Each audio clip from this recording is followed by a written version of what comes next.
Hi guys, and welcome to another episode of Kabir Considers. In this video we're going to react to one mistake and this chimp lost it all. Now, what did this chimp do? Like, what mistake did it make? Like, maybe it was some kind of territorial thing where maybe he made himself look weak and a rival chimp challenged his sort of authority, something like that maybe. I don't know, maybe it was the chimp went into an area in a zoo or something like that that it wasn't meant to go. So many possibilities here.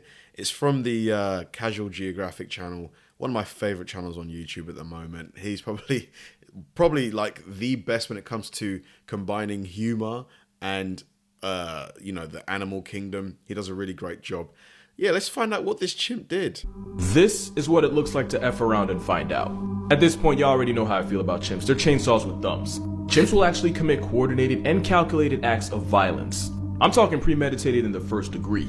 Usually they'll do this against rival troops. God, that smile, man. He's probably being friendly, but scary. Sometimes it'd be their own mans. Chimps often have a dominant alpha male with all the others falling into a hierarchy. This was an alpha male named P-Mew. And long story short, P-Mew was a bully.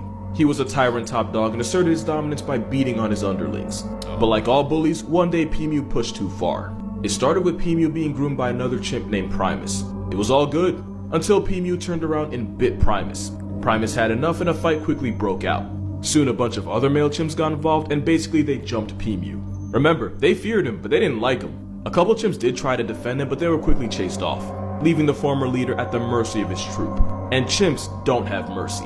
If you look at people who survive chimp attacks, they have similar injuries: disfigured face, fingers, if not entire hands missing, and severe bite wounds. And that's because chimps don't try to murk you. They try to inflict as much pain as possible.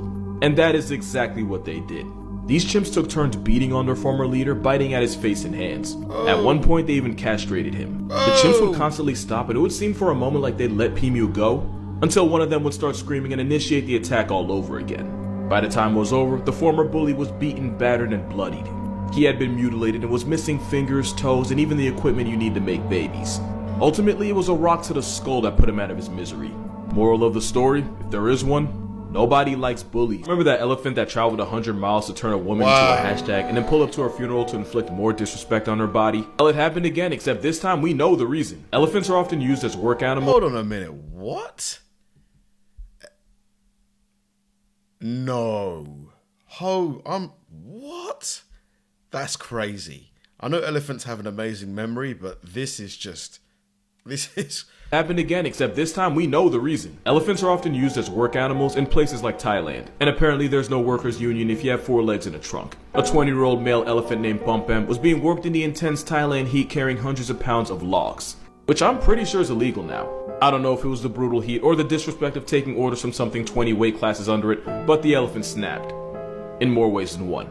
Bumpem used his tusks to split his handler in half and then stood over his soul-divorced corpse for hours. Officials only recovered the body after darting the elephant from 1,600 feet away. But by then, the man was well beyond past tense in a pool of his own Kool-Aid. Look, I love elephants, but even I know the heaviest thing on the planet with legs and a pulse isn't something you want to give a reason. Cause an elephant not finna file a labor dispute. They're just gonna make sure the next time your family sees you is in a box. And the more elephants get abused, the more people mess around and make the news. Yeah. When I was in Thailand with my family a few years ago, and we went to an elephant sanctuary. That's what we thought it was. But it was basically, you could pay and have like a ride on these elephants. And some of the elephants just did not look like they were being properly cared for. It was quite sad, honestly. It was quite sad. I just hope that, operations where they're mistreating animals like elephants, they get shut down. I just hope that that's what's happening, because it's not really fair on the animal. It's not fair at all. Whoa, oh my god. You want to know the really messed up part about this? Like the part that will never sit right with me? What you're looking at right now? Yeah, that's the nerfed version. Ladies and gentlemen, meet Megalania. SparkNote's version, everything a Komodo is on steroids. Megalania was believed to grow anywhere from 13 to 23 feet long and was estimated to tip the scales at well over 1,000 pounds. Like its Komodo cousin, it would have been armed with a mouthful of serrated steak knives for teeth.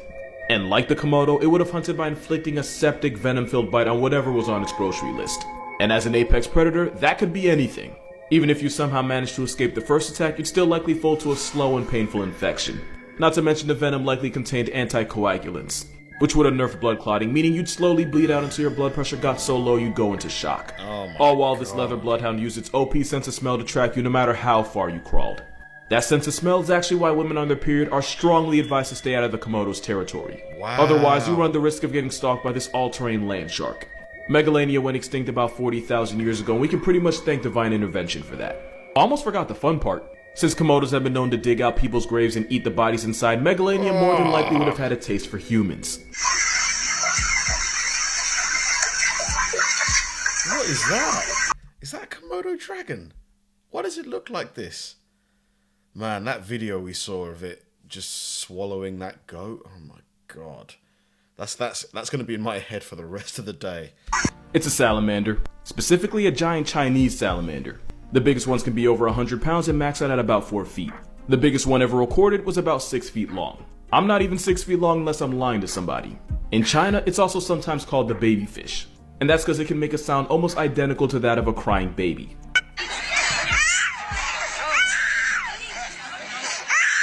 They're not legal as pets, but even if they were, at best you'd get a lot of visits from CPS, and at worst you might just get put on a list. And I low-key spent a minute trying to remember what this thing low-key reminded me of, until I remembered Hiccup trained his more melanated cousin. Also, me and this off-brand Pokemon have one thing in common, it's that we're both legally blind. But where I have contacts, giant salamanders have these little nodes all over their body that helps them sense vibrations around them. Basically beast breathing like Inosuke. And they usually do this while hunting for their worms, fish, crabs, and random shrew they like to eat. They'll also resort to cannibalism, but because they're blind, we'll never know if it's on purpose. Also, they can live to 60 years old, but they're Wow, it's like a giant slug. Isn't it? It's kind of giving me the creeps a little bit. Like, so it walks or just like kind of wriggles. There have been some stories of salamanders reaching 200. It's probably capped, but if it isn't, that means they were alive for slavery and chose to do nothing. Maybe that's why they're always crying. Let's talk about the fact that there was a special breed of jacked steroid lions living in Africa. Well, kinda. So there's a part of Africa where the Okavango River meets the Kalahari Desert, resulting in the oasis known as the Okavango Delta, which is basically a Whole Foods for animals of all kinds. Here's where the lions come in. Basically, some years ago, a bunch of lions got stuck on an island when a river changed course and isolated them from the mainland. But instead of folding, the lions started adapting to survive there. Instead of avoiding the water, the lions would willingly wade and swim through the flooded wetlands.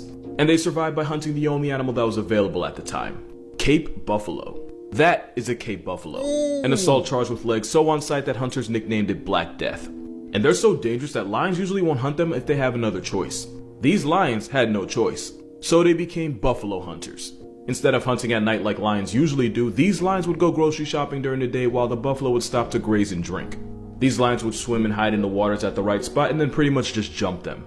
And since buffalo can weigh well over 1,000 pounds, the better they got at hunting them, the more the lions got to eat.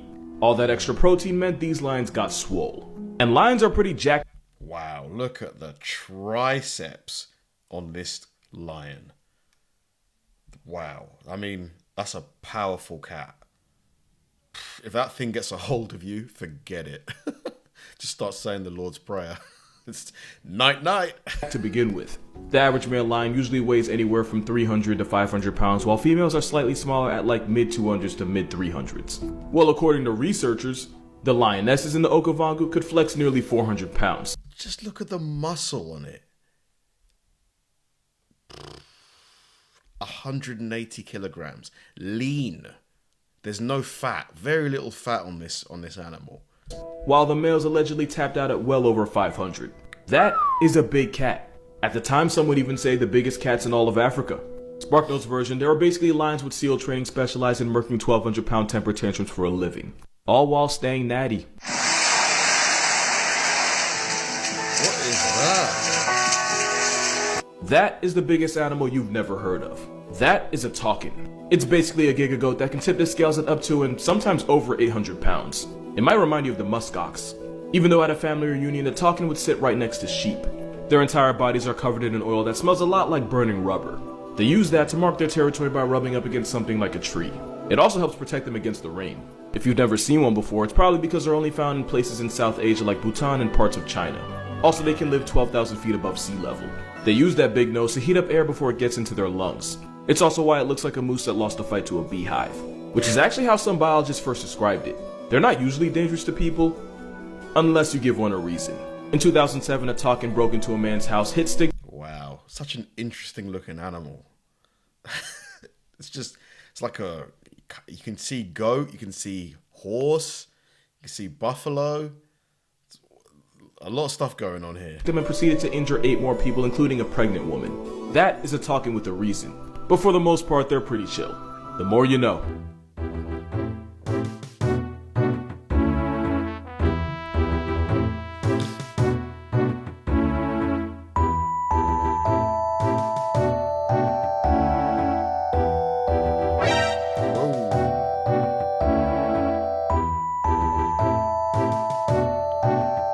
Yeah, friendly reminder that wolves aren't just unhinged huskies. They are much, much, much bigger than you think. As big as you think they are, they will find a way to be bigger. This is a husky. This is a husky next to a wolf. And if you're talking about the biggest wolf in the world, you're probably talking about the timber wolf. Biggest ones can grow to 7 feet long. Keep in mind he's 7 feet tall. And they can weigh up to 130-something pounds. And if that number doesn't mean anything to you, keep in mind most German shepherds, the same one that would probably fold most dogs, usually weigh less than 90. And if you're still not impressed, that is what happens when a wolf has to remind you who he is. You might be from the hood, but he from the wood, he don't play. Elephants have one huge fear. Can wolves be domesticated? Like, I'm sure there's somebody out there, probably more than a few, that have domesticated a wolf, like, and just have it as a pet. Very risky though, right? Risky. Because, I mean, aren't dogs are descended from wolves, no? So you must be able to, like, train a wolf as a... It's risky though. And it's actually being used to save their lives. And no, it's not what you think. It's not mice. Elephants are actually terrified of bees. They don't mess with them. It's kind of poetic, right? Something that weighs 5 million bees is scared senseless by one. Mostly because they're afraid of getting stung inside their trunk. But anyway, elephants are smart enough to break into villages and steal food, which can get them put on the shirt by farmers protecting their livelihood.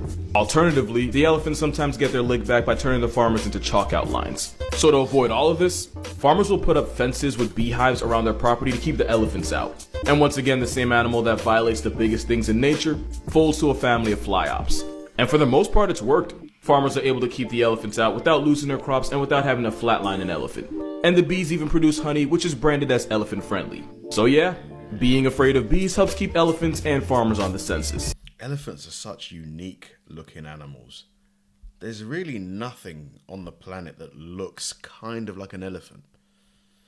I guess maybe a rhino? Maybe, like a rhinoceros? A little bit, but even still there's some massive differences. But yeah, I'd say like a rhino is the closest thing, I suppose. There's your good news for the week. This horse shouldn't be alive right now. Let's talk about that. This is Przewalski's horse. You can find them in Mongolia, where there's about a little under 2,000 of them. It wasn't always like that, because this horse actually went extinct. This time 50 years ago, you would not find this horse in the wild. Przewalski's used to be all over Asia, but because of competition with humans, hunting, and habitat loss, they eventually got pushed out to East Asia, where they literally went to die.